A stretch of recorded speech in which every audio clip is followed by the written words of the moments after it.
कार्यक्रम कि कहां से कहां पहुंच गए।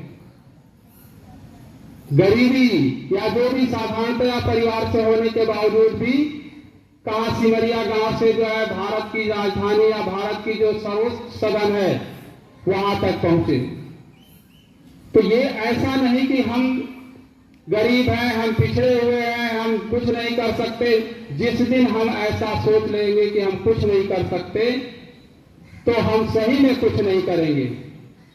स्वामी जी बोले विश्वास विश्वास विश्वास, जो अपने आप पर विश्वास करता है वही आगे बढ़ सकता है।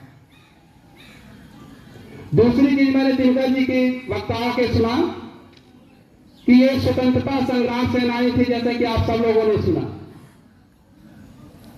उस समय देश की परिस्थितियां ही ऐसी थी कि देश के बहुत सारे लोग स्वतंत्रता आंदोलन में कूदे थे। दिनकर जी भी उस आंदोलन के एक हिस्से थे।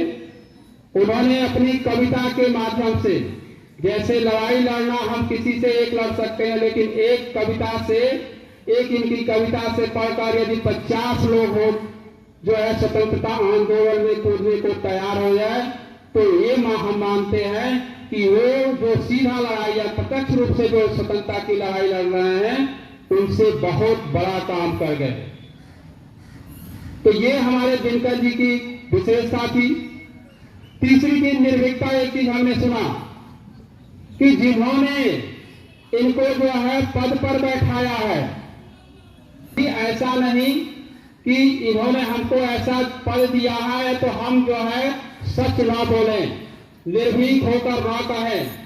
जैसे कि सर ने अभी बताया कि संसद में निर्भीकता पूर्वक जो उनके मित्र प्रधानमंत्री पंडित जवाहरलाल नेहरू जी थे, उनके सामने उन्हीं की जो है बुराई कर रहे हैं। तो ऐसी निर्भीकता ये हमारे दिनकर जी में थी।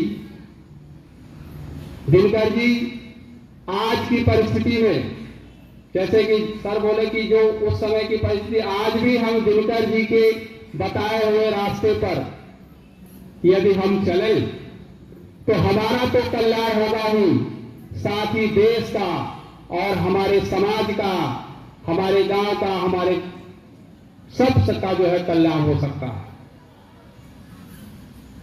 बच्चों, जैसा कि आयोजक सर जो थे वो बोले कि इस साल ऐसा हुआ, ये हमारे लिए भी सौभाग्य की बात है, हमारे विद्यालय के लिए भी सौभाग्य की बात है कि ऐसा आयोजन करने के लिए हमको चुना गया।